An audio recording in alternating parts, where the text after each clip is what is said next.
ക്ഷേമ പെൻഷനുകൾ നൽകാൻ സഹകരണ സംഘങ്ങളുടെ കഴുത്ത് ഞെരിച്ച സംസ്ഥാന സർക്കാർ.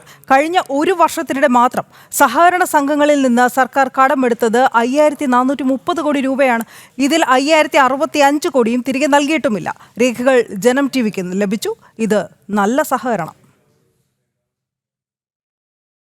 രൂക്ഷമായ സാമ്പത്തിക പ്രതിസന്ധിയെ തുടർന്ന് ക്ഷേമ പെൻഷനുകൾ മാസങ്ങളോളം മുടങ്ങിയപ്പോഴാണ് സർക്കാർ ഇന്ധന സെസ് ഏർപ്പെടുത്തിയത്. അതായത് പെട്രോളിനും ഡീസലിനും ഈ സെസ്സിന്റെ മറവിൽ 2 രൂപ കൂട്ടി. പാവപ്പെട്ടവർക്ക് ക്ഷേമ പെൻഷൻ നൽകണമെന്നായിരുന്നു ഇതിന് ധനമന്ത്രി നൽകിയ മറുപടി. എന്നാൽ സഹകരണ സംഘങ്ങളെയും ഇതിനായി സർക്കാർ പിഴിയുന്നതിന്റെ തെളിവുകളാണിത്.